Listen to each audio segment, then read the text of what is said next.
Hello. Hi everyone. Hi DGA Theater. We're both named Daniel. We had nothing to do with that movie except we liked it a lot. Now we're welcoming to the stage someone who had everything to do with this movie, Mr. Christopher Nolan.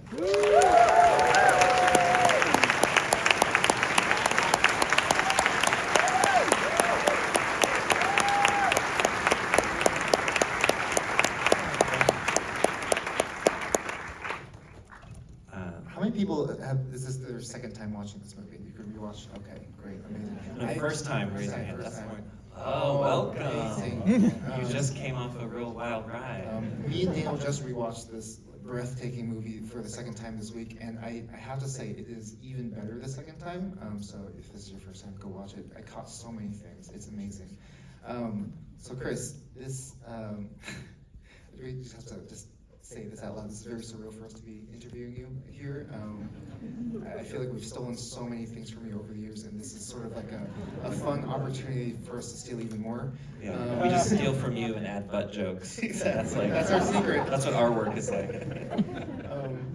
I kind of want to start with just a very nerdy question. This is a DJ, screening, so I hope you want to nerd out with us.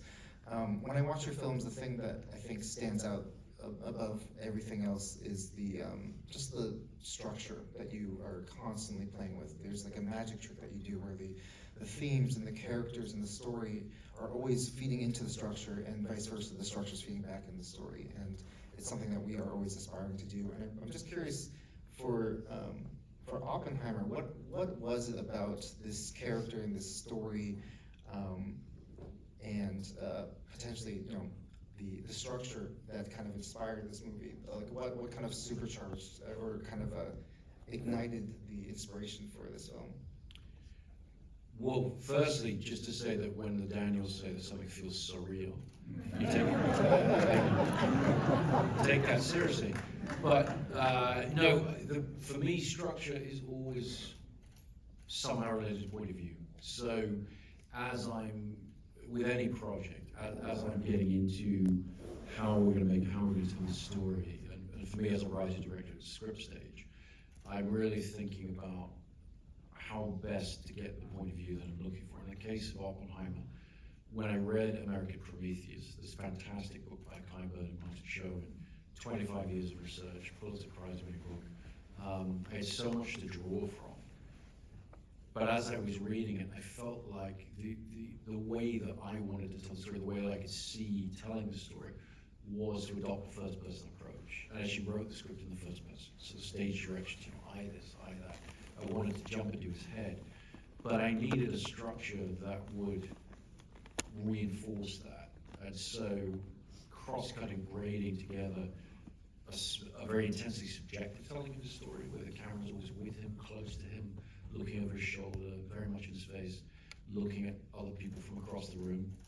And then an objective view, where we're seeing him more from other people's point of view, in particular Louis Strauss' point of view. And so in those black and white sequences, the camera's always closer to Rob Downey Jr. It's always, it's really the mirror of the color sequences, but from Strauss's point of view.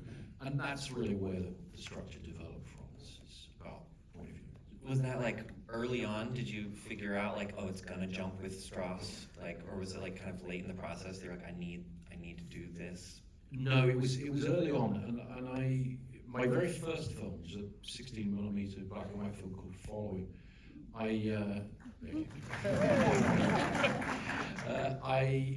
I knew the structure I wanted to adopt for it, but I thought that the clever way to write it would be to write it chronologically and then cut it together.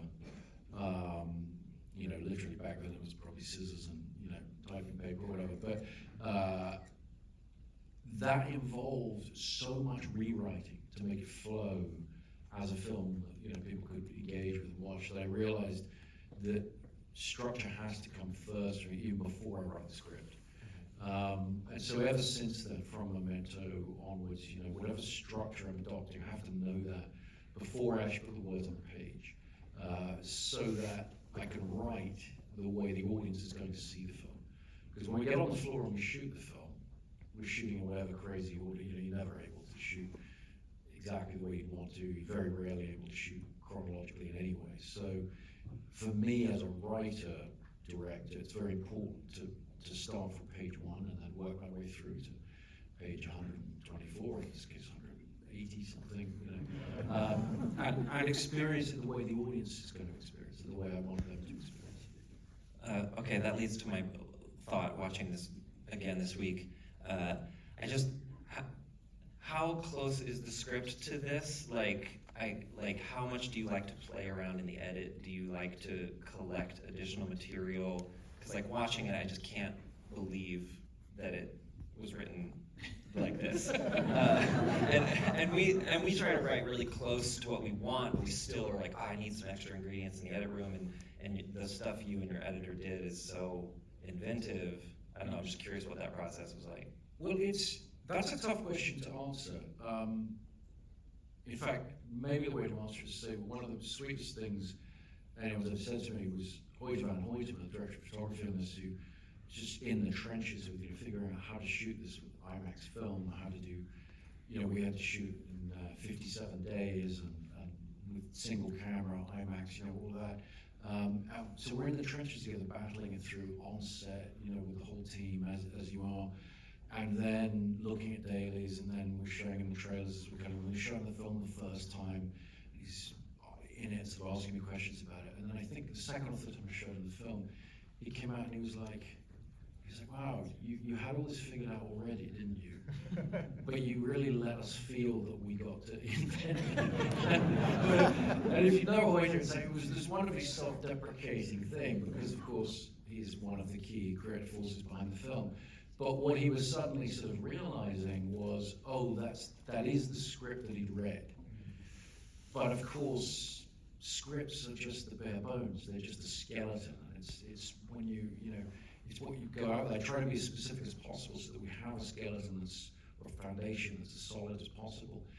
But to answer the question specifically, if you look at the Trinity, as the build-up to the Trinity test with the preparation of Bond, for example, I, as a responsible director and producer on the film, whatever, I said to Ruth de Jong, the designer, Scott Fisher, special effects, who was also manufacturing some of the props, I'm like, I don't need you to build every aspect of the bomb, we'll do it very roughly, just what's in the script, whatever. And they, being great professionals, kind of went, yeah, but it's our names on this film, we're going to build this is going to be a definitive portrayal of this for a lot of people. So they built way more than I'd asked for. And they built the whole bomb, and of course when I saw that, and I saw the bits of tape on it, things like that were absolutely accurate to research, I then am like, great, hope it didn't cost too much, but now that we have that, we're going to shoot all that stuff. Yeah. So the truck coming up, and then Jen Lay, my incredible editor, it's like, yeah, in the script this is 2 lines, but we have 4 hours of process that we've shot like a documentary because they set up this tent underneath the gadget went in there, and then they started putting the pill, as they call it, the plutonium core, and then all of the lenses, the explosive lenses, and they built all of this stuff. Yeah. So we shot all of it, and then up the top of the tower, and then whatever seemed the most vital in the edit, that's where we get to play. That's where the script is just a jumping off point. And you get to play with what one filmmaker showed the film to early on. Is like, yeah, you're dealing in montage, and that's something that cinema can do that nothing else, no other medium can do. And so that becomes the great strength of the medium that you're able to use to get all of this material in as short time as possible. And so things like, Ruth came to me one day and she's like, okay, when we just found out that when they hoisted the gadget up the tower, they put mattresses underneath it just in case it would fall. And I'm like, that's insane. That's in the movie. I remember seeing that. Yeah. So we're like, we absolutely have to do that in the film. We have to, because it just says everything about how much they were making this up as they went along, how scrappy this was with these scientists out in the desert, and the miracle, of scientific and engineering technology they were able to pull off, with obviously the awful implications of it. But that's how scrappy it was. Literally the thinking, and I'm not enough of a physicist to know whether a couple of mattresses would help if you dropped an atomic bomb from the tower. But I think if you had they thought it was, yeah. they thought it was worth, Couldn't hurt. Couldn't hurt, exactly. We were just talking earlier about the IMAX release, and you brought to our attention that this is one of the biggest, if not the biggest, IMAX releases ever. Is that correct? I think it's the third biggest IMAX release in America or something. I really didn't say, but Which- like after Avatar and Star Wars. Exactly. Which, like, I always ask. We always ask ourselves this question whenever we set out to do a movie. Like, what are some of the biggest hurdles we are putting in front of ourselves so that we can really be aware of it? And you set out to make a IMAX film that was mostly people talking in a room. You know, it's a historical drama. Half of it's black and white. It's the opposite of what you imagine an IMAX movie would be. What kind of conversations or internal kind of thought processes did you have in order to kind of bust through that obstacle and basically make a movie that was massively successful despite all of those kind of perceived obstacles? Well, I think it's where the medium itself and the reason we all love to make films is like what drives that desire. What is it about making images, putting images together that gets us all so passionate about watching films and about making films? And films can be anything, and that screen can be anything. It could be a massive macro close-up, or it could be a huge wide vista shot. And we've been working with IMAX. I've been working with IMAX since The Dark Knight, and one of the things I found is some of the most interesting IMAX shots we would get would be, I mean, each of those films ends with these massive close-ups, usually of Michael Caine, cameras moving on him, and it's a beautiful, it's the same frame size as medium format portrait photography. And so it actually lends itself really beautifully to shooting faces. And so with each film, we sort of, with Interstellar, which is the first one we did with Hoyter, where he was able to start hand-holding the camera and really being more into it with it.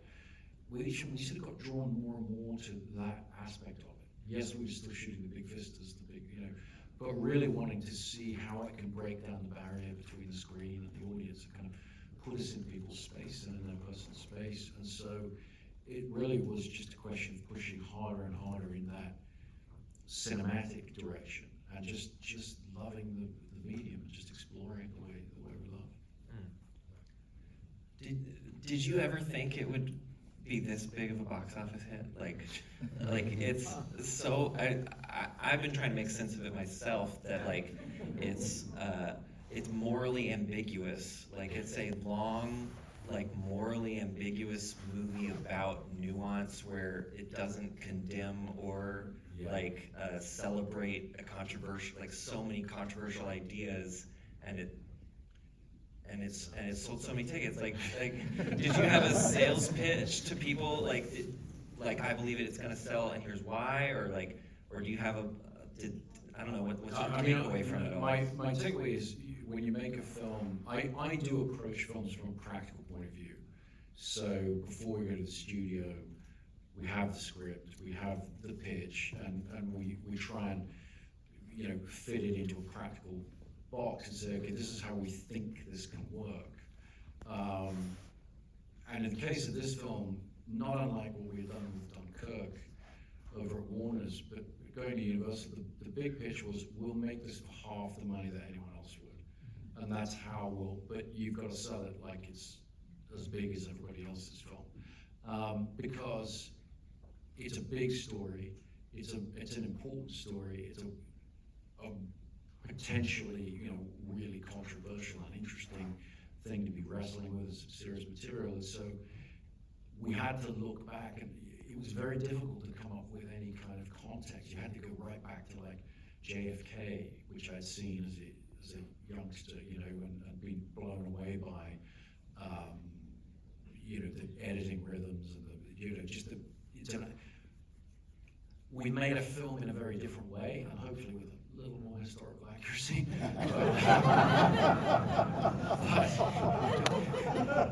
don't know when the last time you saw JFK was, but what it showed us is you can make an action film from a dialogue film. Anything can hit that hard, you can find a way to kind of get the pulse pounding and kind of treat it in this, vital sort of way. But mostly it was like, well, look, you go in with optimism and you have your own private fears about what's going to happen at the box office. You also have your pie in the sky, if everything went incredibly, what if everybody liked the movie and it did well? But we never envisaged anything like the success of the film in our wildest dreams. I mean, it's crazy. And, it's black and white, 3 hours long, and it's R-rated. So, no, it's worldwide. It's the second highest R-rated film of all time. It's just bizarre. It turns out people all over the world are scared of nukes. Yeah. And if they weren't before enough, they want to process that. Yeah, it's interesting you say it's an action movie with dialogue, because there are so many other mini genres like buried in it too. Even I think of the science stuff, all the the nuclear fission and all that stuff, almost as like a horror movie. Like he's haunted by the science that he can't understand, and like to actually apply genre tropes to that is kind of it's really beautiful. Some of my favorite stuff. Well, thank you. Yeah, You're very much in the editing rhythms. I'm a huge Adrian Lyne fan. I love Jacob's Ladder. I love the editing rhythms of that, where you're seeing things, but it's so quick, you don't quite know what you're seeing. And I felt that when we researched what it was like to be Oppenheimer and to be any of these physicists really wrestling with this whole new way of looking at the world, it was quite frightening. It was quite alienating for them.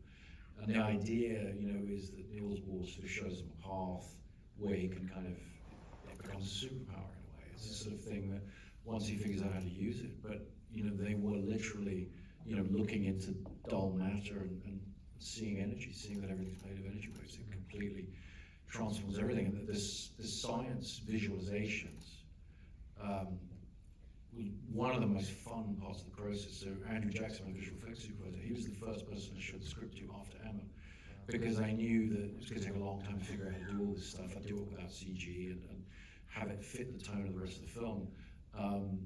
And when I went to the IAS in Princeton, the real place where he was the director, we wound up shooting there. But I met the then director of it, the person who had Oppenheimer's job, this great physicist called Robert Dygroff, and I sat in Oppenheimer's garden, which is where he was living, and talked to him about quantum physics, talked to him what we were trying to do, and he said this thing that was absolutely terrifying to me, because he said, well, the thing that scientists at the time found alienating is you can no longer visualize the atom. And of course, as a filmmaker, you hear that. You're like, well, but that's my whole job. That's the whole, what do you mean you can't visualize the atom? And he was very serious. And if you look into the period, if you look into it, it was like that was the thing, is scientists were suddenly being asked to have to imagine the world in a completely different way with completely different things. And so spoke for a long time, for a couple of hours, sat there and picked his brain, and eventually said, okay, well, what do we have in the medium that you can use expressively? And it sort of came down to editing, really. It's like Eisenstein, put it as shot A plus shot B gives you thought C. And so we get that we can do. Scientists don't have that ability, so we can look at representations of particles and waves, editorially combine them so that you're putting the two ideas together, which is a lot of what they were wrestling with. And so a lot of that thought and those experiments, that went on for sort of months and months, but it was something, it's one of the most sort of pure creative and cinematic processes that I've got to be involved with in my filmmaking, and I really, really enjoyed that aspect of it. So your next movie is just all montage miniatures? All from outtakes. Yeah. I would watch many hours. I would watch 2 hours of that, yeah. Well, there were days where we would sit at like City Walk, the IMAX there, which is one of the last film projectors, and we'd watch our dailies. And I remember inviting Ludwig Göransson to incredible music in the film, wonderful composer. I called Ludwig and I said, because he was starting to do experiments, and I said, well, we've got some of our tests of some of this quantum stuff. You want to come and take a look? And he was like, absolutely great. So sat there and the projector fired up, and I suddenly realized that, I mean, we sat there for a couple hours looking at sort of weird blue dots kind of flying around. But, you know, he was inspired, so. People would definitely pay for that experience. Yeah, you could do this. Universal could release the quantum cut. I would go. I want to ask one question since we're talking about the science and the tech. I want to ask sort of about your personal relationship with technology, just because so much of your work is really meditating on the good and the bad, and just the sort of the as he was saying, the paradoxical quality of technology, and like even from the prestige, you know, you're blurring magic and science, and Interstellar, obviously, Batman, you were kind of prescient and like describing a version of like surveillance through our cell phones, you know, all that stuff. Like you've kind of just always had like a finger on the pulse of that, and now doing Oppenheimer, obviously one of the biggest myths of technology humans have ever interacted with. Where do you think we're going? This is like, I mean, I know this is like a very big question, just because clearly you think so much about this, and obviously our industry is very preoccupied with what is happening right now. Well, I've been asked a lot of questions about AI in the last few months, because right as the film was coming out was when, you know, ChatGPT and Samuel and everything was sort of gaining a lot of traction in journalistic circles, because guess what? As soon as AI could write a news article, it was a huge problem for journalists. So suddenly, things that people have been talking about for many years and trying to warn us about, whatever, suddenly it became the forefront of the media concern. I was asked about, you know, talk to some of the leading minds in AI, and a lot of them were referring to this as their Oppenheimer moment. They're looking to Oppenheimer's story for some kind of guidance or clarity on the dangers of new technology going out in the world and unintended consequences. And I don't think seeing this film helped them in the slightest. You know, but I take comfort in the fact that they're worrying about that and thinking about that. I think sometimes they're grandstanding in a good old-fashioned sales pitch of like, here's my product, by the way, it's so dangerous, you know. They're certainly making a lot of money doing that. As far as the specific dangers and where do I think we're going, I mean, I think the reality is the term AI is unhelpful. It's a blanket term. You're seeing it bandied around every different type of technology. A lot of them very unrelated to dangers of machine learning and all the rest. Our industry, our union as DGA members, had certain concerns about it, addressed in the labor negotiation very, very carefully. The WGA got excellent language in their agreement. The writers have real concerns with it, rightly so. SAG just voted through the contract. Very glad to see they ratified it, so we're all back to work, and that's great. And they, you know, they have negotiating points and protections start there, but the problem is the phrase that gets bandied around all the time is guardrails. But the truth is, it's a nice sounding phrase, but until you really know what's going to be done with this technology, it's difficult to legislate. And that, you know, that's one of the challenges we will face. But because the term AI is used so broadly, I think if you look at the work of somebody like Roger Penrose, I don't know if you're familiar with the Penrose steps, as famously portrayed in Inception. The impossible stairs. Oh yeah, I remember that. Escher Penrose. Penrose is a mathematician, but he'll point out there are a lot of areas of mathematics that physicists and mathematicians understand. Infinity is not one simple concept. There are bounded infinities. There are different types of infinities. And within all of these higher mathematics, higher scale things, there are paradoxes that human beings effortlessly navigate that machines can't. And I have yet to hear from anybody working in AI exactly how those fundamentals are going to be truly leapt over. So, you know, how do you teach an AI to distinguish between left and right, for example? No one has an answer for that. And for us, that's pretty simple. So I take great reassurance in that, and I think that there are absolutely dangers within it, and I think people are very right to be making noise about it and calling for regulation, and they should be regulating rather than succumbing to the Silicon Valley playbook of please regulate us. Oh, but by the way, this is too complicated for you to understand. We saw that for years and years with other technologies. We're seeing it now with AI. I'm hoping that people are going to demand more regulation than that and make it incumbent on the companies to figure out how to use it. But I personally am actually very optimistic about how AI tools and machine learning are going to help us in all kinds of ways. And I think that human creativity and human ingenuity is something that nobody understands wonderfully. What's the quote at the beginning of the movie that he steals fire from the gods and is picked apart?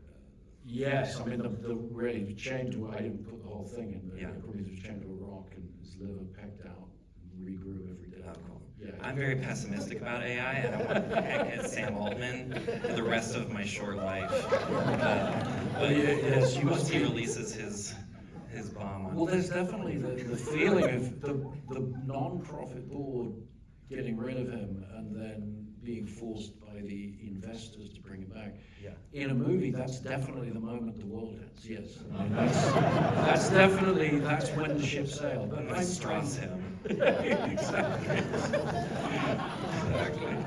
But I'm more optimistic than that. I mean, look, you asked me what my pitch was for Oppenheimer. I don't really have an answer for you. I can tell you that no one can write an AI algorithm and tell Universal they should have made that film. I don't know. I don't know why, and I don't know what. But I have faith in that we're all creative individuals and we offer something to the world, and that's valuable.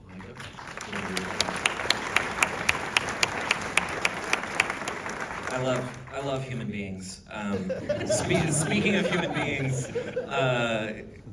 you've worked with Cillian many times, like 5 or 6 times, and it's so cool to see that relationship grow into like his moment. I'm just curious what he's been like to work with over the years. What's y'all's relationship like that kind of led to this? You know, is he a certain kind of actor that like that you're like, yes, I like he gets me?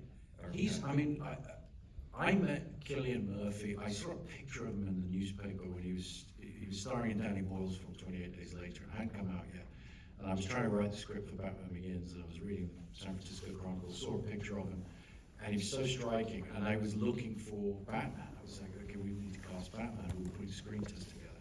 So more or less of that, you know, I watched 28 Days Later. Was like, okay. When we did our screen test, we screen tested about 5 actors, and Cillian flew into town, and I met him, and he walked in there. I met him at a restaurant at dinner the night before screen test, and he walked in, and I was like, this really isn't Batman. It just did not feel like Batman. Sat down and started talking to him, and we absolutely creatively connected immediately. And I thought, you know what? We're going to go ahead, we're going to test him, and I think, you know, secretly I was like, if it's a horrible embarrassment, I don't have to show it to the studio or whatever, or you know, whatever. But we did this. We did 35 mil. You know, had a set, everything. These were proper like old school, you know, screen tests like from 1930s or something. And he started acting as Bruce Wayne, and the whole crew just sort of started paying attention in a way that I've almost never seen on set ever. And you know, I sort of called the executives down to come and watch the rest of his screen test as he was shooting it, and because you could feel his absolutely remarkable presence. And he wasn't right for Batman, but the studio, off the basis of the test, when we didn't screen it for him, they let me cast him as Scarecrow, and that was the first time they'd ever, you know, I mean, if you think about who had played the villains in those films, it was Jack Nicholson, it was Arnold Schwarzenegger, Jim Carrey, you know. They let this complete unknown come in and take on, you know, this big part because everyone was so blown away by his talent. And so I've worked with him whenever I can since then. He's a purely instinctive actor. There's no obvious sort of complicated process. You know, we talk about things or whatever.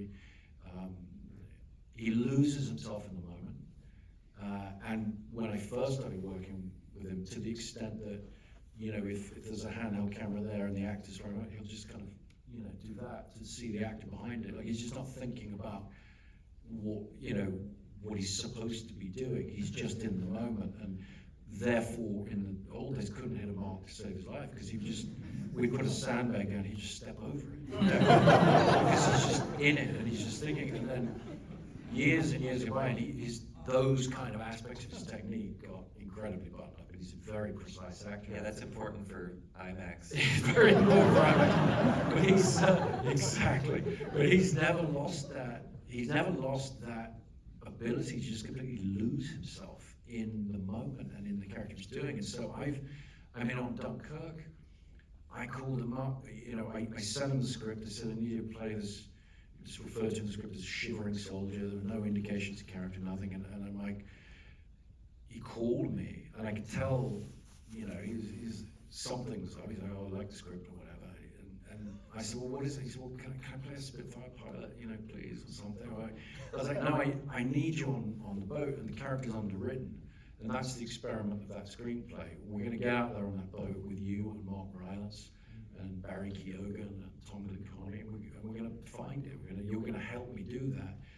And he sort of reluctantly agreed, but he agreed. He turned up, and we went out to sea, and I'd be like, okay, can you just dive in the water over there and swim to that, you know, and he was just shivering and in it in that way that, you know, only somebody very committed, a great friend could be.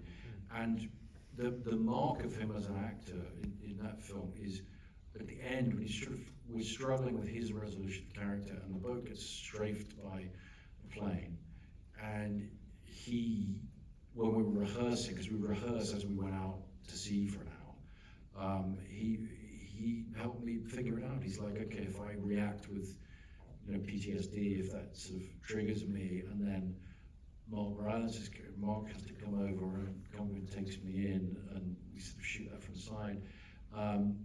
And he created the most wonderful moment for Mark Rylance's character. Mm-hmm. And that, you know, that's the beauty of him. He's just thinking about the whole thing. So coming to Oppenheimer with him, I just feel so excited to be able, first just be able to call him up and say, I'm sending you a script, and you know, this is the big one, this is the big part for you, you know, and then to get there on set and just be able to frankly take his talent for granted, which is, as you know, for a director, is a huge gift, because you're worrying about so many other things. To have somebody at the center of it who's so professional and so natural and committed to it, and simple in his process. And right towards the end of shooting, it was Robert Downey Jr.'s last day, and he took me aside, Robert took me aside, and he's like, do you have any idea what this guy's doing for you? You know, and he's exhausted, by the way, and he, you know, and I listened, and I said to Robert, yeah, it'll be fine. And he was. But I took his point. You know, he killed it, and in all honesty, it wasn't until Jen Lame was putting the pieces together and we were really seeing the whole thing.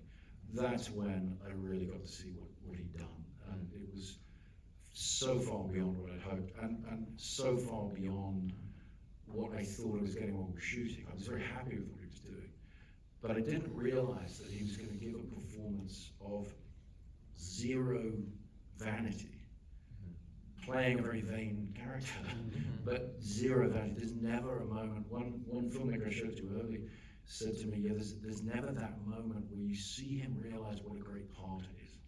And I thought, that's exactly right. It's just total commitment, you know, and I'm just so thrilled with what he did, and it was, after 20 years of working together, it was just a wonderful culmination. Yeah, he's incredible in the film. Just and you're right, he's in almost every scene. It's absolutely wild. Yeah. We are getting the wrap up signal, so. Do I get the last one? You had All one right. last question. Okay. I just like to ask people, like, is there anyone in the cast or crew that like doesn't get top billing, doesn't get talked about in the press, that like is like an MVP of sorts, like Well, this being a DGA crowd, I mean, I have to talk about Neil Otero, my first AD of many years. So none of you have met him then. You keep me applauding. But no, Neil's a legend. I've been working with him since The Dark Knight, and there's so much that goes into a complex production like this with a massive cast. He and his team making sure everybody's where they need to be, when they need to be, doing the Trinity test at night in the desert, doing that safely, knowing where everybody is, the organizational challenges of that, the leadership that's required from the AD department in terms of keeping everybody focused and safe and working efficiently with all of that. And yet nobody ever talks about ADs. It's as if, I remember getting a call asking about once about, I hear you like to run your own sets, or you like to, and I said, well, on the last film we did a day with 11,000 extras. Do you think I had anything to do with that? Like, that's not. I was there puzzling about where to put the camera and really uncomfortable in front of massive crowds, and Neil's there entertaining and keeping everybody going, hour after hour, and I think the first ADs in particular, but the way that they, the discipline with which they manage their whole teams. Thank you for the question, because it's nice to be able to talk about that, particularly with this audience and setting, because it doesn't get talked about enough. But it's such a huge part of any large-scale film, any film really. But a large-scale film in particular, there's so much that even the most sort of controlling director, you need this incredible team bringing all this stuff to the floor. Yeah, especially with a controlling director, then you need someone keeping everybody happy, preventing them from quitting and stuff. Or allowing them to quit, but it's the right people, yeah. Right, find someone new. Yeah, ADs seamless, smooth straight. They're lifesavers. Yeah, we would not be up here if we Well, had. Christopher Nolan, everyone, thank you so much.